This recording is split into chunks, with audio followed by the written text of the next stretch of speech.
Steven is a Skype caller from the 0044. Oh, no, sorry. Oh, Sean. sorry. I went ahead to Shark Tank. Sean. Sean is from the 845. Where is the 845, Sean? 845 is Poughkeepsie, New York, but I'm actually on Long Island right now, so. You live on your own. Where do you live? Where do you hail from? Where are you right now? Long Island, New York. Strong Island, very nice. What exit? There you go.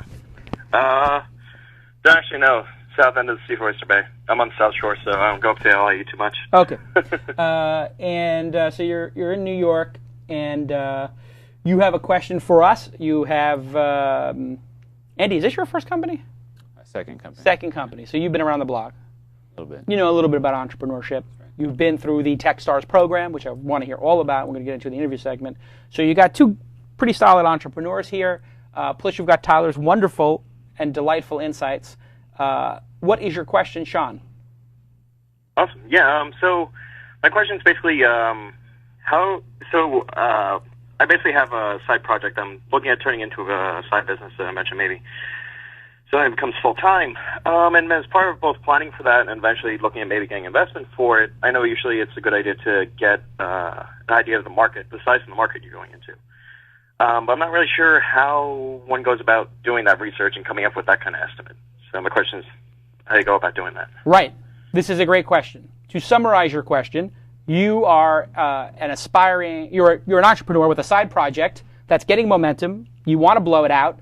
And you need to know exactly how big is this market, because if I'm going to talk to investors, that's probably going to be the second question after who the hell are you and what do you do? Sure. So it's going to be in their top 2 or 3.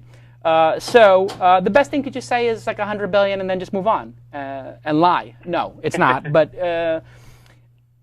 it's essentially overrated to discuss the size of a market because there's a lot of funny business that goes on with the numbers.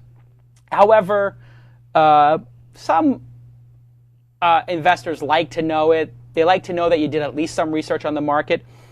Most markets are large. If you look at the health market that Daily Burn's going after, like, how do you define that? Do you define it as gym memberships? Do you define it as the sneakers that people buy? Do you define it by them buying healthy foods at Whole Foods?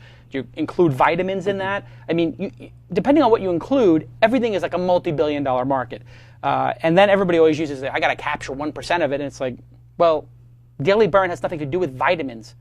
It's not really Right. So you don't get to capture a percentage of that market, right, in the Daily Burn example. So there's a lot of funny business that frankly goes on with this, and so I'm not a huge fan of it. But tell us, what is your vertical? What is your perceived industry? So the tool I'm building is something that basically it's called Funnel.2, and the idea is that you basically have a bunch of sources, so it could be anything from like a Twitter search to a Git repo to whatever. It basically generates events.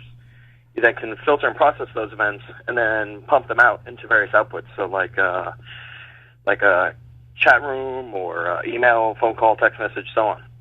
Okay. So initially I'm looking at focusing on developers, those see it as a developer tool, but then expanding it out to other markets. Okay, so you have a developer tool that allows you to tap into the stream, the Twitter stream, and then spit that back out in some kind of intelligent fashion, correct?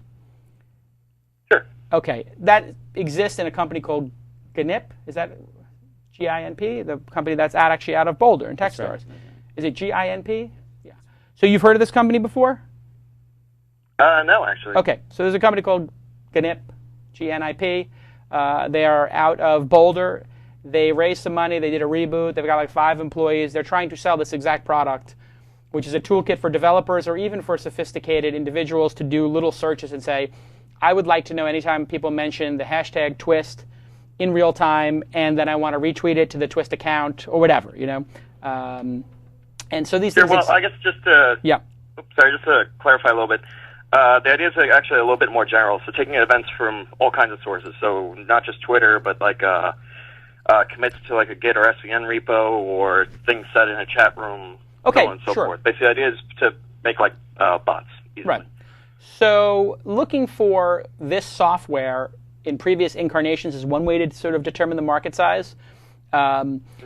And a lot of times, when you have a new piece of software like this, the price, it might be worth nothing to some companies, and then there's other companies like Fortune 100 companies who are like, yeah, we should pay $15,000 a month for that.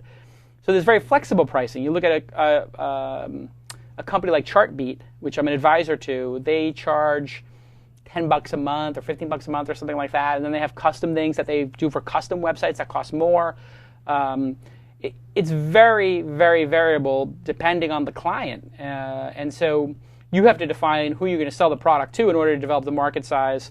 And at this early on, I think it's kind of worthless with a tool like that to even say to people, this is the market size. I think the better proof point to have is we currently have a client paying X, and they said this is cheap, or they say they're getting their money's worth.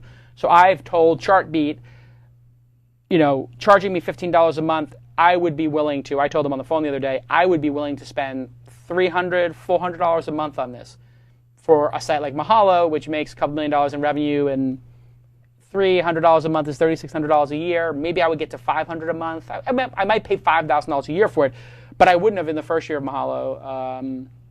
And so getting a client to confirm your pricing, and then you can extrapolate from that. There are 10,000 potential companies like this, and then we think we can get half of them, a third of them, 10% of them to pay.